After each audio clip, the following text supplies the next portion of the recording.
Hello guys, आपका स्वागत है पोकेमॉन जी की एक और नई वीडियो में। इस वीडियो में हम बात करने वाले हैं एपिसोड 11 एस की जर्नी का लास्ट एपिसोड के बारे में, जिसमें हम रिव्यू के लिए रिकैप करने वाले थे। लेकिन इस एपिसोड में काफ़ी सारी ऐसी बातें हैं जो आपको सुननी जरूरी है अगर आप एस के सच्चे वाले फैन हैं तो इसी कारण से मैंने रिव्यू में रिकैप को हटा के एक्सप्लेनेशन को डाल दिया है। रिव्यू करा है मैंने एकदम एंड में, लेकिन उससे पहले एक्सप्लेनेशन को देखिए और आप बताइए कि आपको एक्सप्लेनेशन कैसा लगा।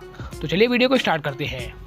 The rainbow and the Pokemon master Ash, Misty, Brock तीनों ही अपना सफर तय करते हैं और अपने घर वापस जाते हैं। जब मिस्टी जा रही होती है तो उसका साइडक बाहर आता है और पिकाचू से गले मिलकर रोता है, और ये पहली बार है पिकाचू के साथ साइडक ने गले लगा है। इसके अलावा आपको पता होगा स्टार्टिंग कैसे हुई थी। ब्रोक कहता है कि अपनी बहनों को मेरा प्यार देना, जिससे मिस्टी थोड़ा अजीब बिहेव करती है, लेकिन ग्रोकांग उसे संभाल लेता है। और ऐसा ही पोस्टर में दिखाया गया था कि इनके पास ये 3 पोकेमॉन पोकेबॉल के बाहर रहने वाले हैं। उसके बाद ब्रोक भी ग्रोकांग के साथ आगे बढ़ता है। इसके बाद एस और पिकाचू भी जाते हैं अपने घर पे। वो काफ़ी गंदे होते हैं, जिस कारण वो नहाने चले जाते हैं। वहाँ बहुत ज़्यादा एंजॉय करते हैं, फिर डिनर करते हैं। डिनर के टाइम बातें करते हुए वो बताता है कि ब्रोक ने इसे खाना दिया है। उसके बाद बताते हैं कि मिस्टी भी मेरे साथ थी, और आप तो जानते होगे स्क्वार्टल को, वो काले चश्मे वाला, वो पोकेमॉन से भी मैं मिला था। उसके बाद एस और पिकाचू सोने चले जाते हैं। तब एस लैटियस और लैटियोस की बात करता है कि होप करता हूँ हम उनसे दोबारा मिलें। नेक्स्ट मॉर्निंग एस की मोम उसे उठाती है और कहती है कि जल्दी तैयार हो जाओ, तुम्हें पता है प्रोफेसर ओक के पास तुम्हें जाना है। तब उसकी मोम कहती है कि तुम्हारे शूज़ काफ़ी गंदे हो गए हैं और ख़राब भी, तो तुम्हें ये नए शूज़ पहनने चाहिए। लेकिन एस इस बात को टालकर वो आगे बढ़ता है। रास्ते में उसे ट्रेसी दिखता है, और ये पहली बार है जो ट्रेसी अब बोल रहा है, वरना जर्नीस में इसने एक बार भी कोई वर्ड नहीं बोला। तब एस पूछता है कि तुम कहाँ जा रहे हो। वो बोलता है पास में कुछ सामान है प्रोफेसर ओक के लिए जो मैं लाने जा रहा हूँ। तब एस पूछता है कि बल्बासोर, स्क्वार्टल और चारमेंडर यहीं पर हैं। प्रोफेसर ओक ने कहा था वो नए ट्रेनर को देने से पहले वो एक बार मुझसे मिलाएंगे। तब ट्रेसी कहता है कमाल की बात है, वो अभी आए हैं, जाओ उनसे मिल लो। एस ओक की लैब में पहुंचता है तो वहाँ देखता है कि स्क्वार्टल और बल्बासोर तो हैं, लेकिन चारमेंडर वहाँ नहीं है। जिसके बाद प्रोफेसर ओक कहते हैं मैं भी उसी को ढूंढ रहा हूँ। तो एस डिसाइड करता है उसको ढूंढने का। वो अपने सारे पोकेमॉन से पूछता है, सही पोकेमॉन मना कर देते हैं और सारे पोकेमॉन ढूंढने लगते हैं चारमेंडर को। वो एक खाली गुफा में मिलता है जहाँ एस उसे लेने जाता है, लेकिन वो खुद ही बाहर आ जाता है। फिर एस भी ऊपर आ ही रहा होता है, तभी मिलता है गैरी। वो उसको अपना हाथ बढ़ाता है और दोनों फिर बातचीत करने लग जाते हैं। गैरी बताता है कि चारमेंडर को वही लेके आया है। उसके बाद वो तीनों प्रोफेसरों को दे के वो आगे बढ़ने लगते हैं। उसके बाद गैरी सवाल पूछता है कि तुम चैंपियन बन चुके हो, अब तुम कितने दूर हो पोकेमॉन मास्टर बनने के। जिसके बाद एस कुछ नहीं बोलता। तो गैरी बोलता है तो चलो मिलते हैं कभी। ये थोड़ा ऑकवर्ड सा लगता है कि मिलते हैं कभी, इसने ये क्यों बोला। ये बोल सकता था कि जल्दी मिलेंगे, ये एक हिंट हैगा जो हमारे लिए छोड़ा गया है। तब एस गैरी की बात पे गौर करता है और उसके बाद वो घर की ओर चला जाता है। फिर वो कुछ दिन एकदम नॉर्मल लाइफ बिताता है, जैसे कि अपने पोकेमॉन्स के साथ खेलना, खाना पीना, ये सब करके नॉर्मल डेज बिता रहा होता है। कुछ दिनों के बाद ट्रेसी वापस आता है और उसका वेनोनेट वेनोमोथ में इवॉल्व हो जाता है। उसके बाद दिखाया जाता है टीम रॉकेट हेडक्वार्टर, जहाँ पर जेसी, जेम्स और म्याउथ खाना बना रहे हैं, खाना सर्व कर रहे हैं, बहुत ज़्यादा काम कर रहे हैं, लेकिन उन्हें बिल्कुल भी मज़ा नहीं आ रहा है। ये तीनों ही इस काम से खुश नहीं थे और काफ़ी थक गए थे, और वहाँ फैट से ये सब देखा नहीं जा रहा था। लेकिन तीनों ही एक दूसरे से बात नहीं कर रहे थे। उसके बाद ऐसा जाता है पास के फॉरेस्ट में, जहाँ उसने अपनी जर्नी स्टार्ट की थी। तभी हमें दिखाया जाता है म्याउथ जो टकराता है जेसी और जेम्स से। जिसके बाद ये तीनों मिल जाते हैं और मिलकर प्लान बनाते हैं पिकाचू को पकड़ने का, और इस बार वो पिकाचू को पकड़ भी लेते हैं। एस सोचता है अपने पोकेमॉन निकालने का, लेकिन वो सारे पोकेमॉन प्रोफेसर ओक की लैब में छोड़ ही आया था। जिसके बाद उसका कोई ऑप्शन नहीं बचता, तो वो खुद ही अटैक करने की सोचता है। नाकामयाब होने के बाद उसके पास कोई ऑप्शन नहीं बचता, तब एक आवाज़ आती है, बहुत ही प्यारी सी आवाज़, जिसका नाम है पिजियोट। जिसके बाद एक अलग सी वाइब आ जाती है हम सभी के अंदर। फिर वो उन्हें छुड़ा लेता है। पिकाचू बाहर आते ही इन तीनों को ब्लास्ट ऑफ कर देता है आखिरी बार। उड़ते वक्त ये डिसाइड करते हैं हम पिकाचू के पीछे तब तक नहीं छोड़ेंगे जब तक उसे पकड़ ना ले। इस तरह इन तीनों की दोस्ती दोबारा हो जाती है।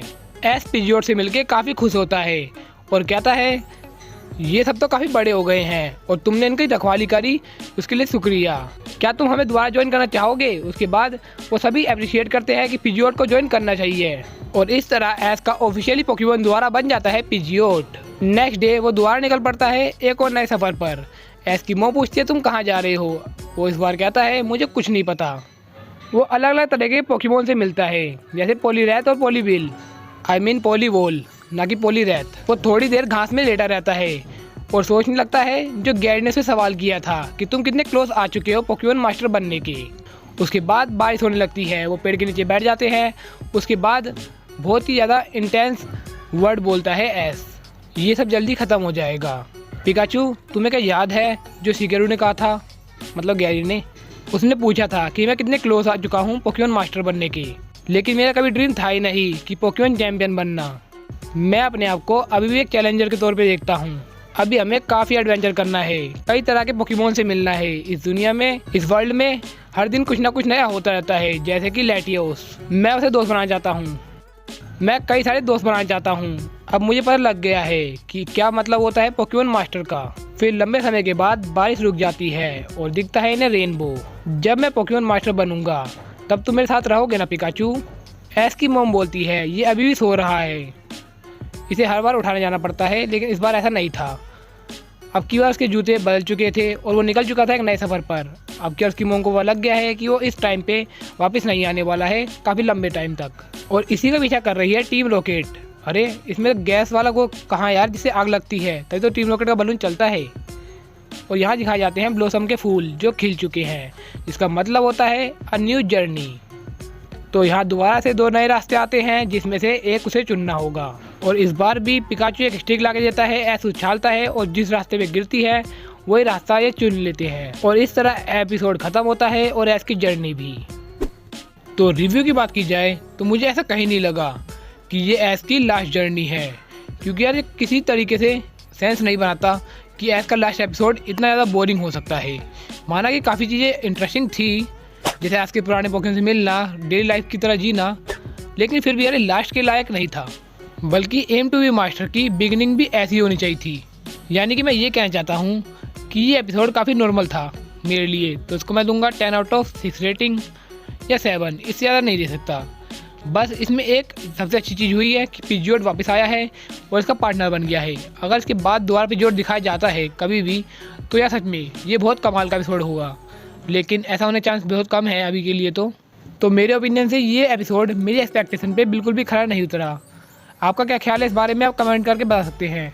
तो इसमें मुझे कमाल की चीज़ सिर्फ ये लगी कि पिजियोड वापस आ गया, एस ने स्क्वाड्रल का नाम लिया, लैटियस और लैटियोस के बारे में सोचा जिसमें लैटियोस मेन था, ट्रेसी ने पहली बार बोला, और टीम रॉकेट दोबारा रीयूनाइट हो गई। और बेकार मुझे सिर्फ ये लगा तो टीम रॉकेट के लिए अलग एपिसोड बनाया क्यों जब उन्हें दोबारा वापस आना ही था। एस के ज़्यादातर episode aim to be master के एकदम फिलर की तरह लगे, और पोकेमोन कंपनी वालों ने एस के डैड को इस बार भी नहीं दिखाया। तो हाँ यार, आज के लिए वीडियो में बस इतना ही। होप करता हूँ आपको वीडियो इंटरेस्टिंग लगी हो तो लाइक कमेंट करके अपने दोस्तों का शेयर कर सकते हैं। And finally guys, thanks for watching. आखिर मैं पहुंच गया, मेरा दिल धड़क रहा है, 50,000 फैंस का शोर है, सांसें तेज हो रही हैं।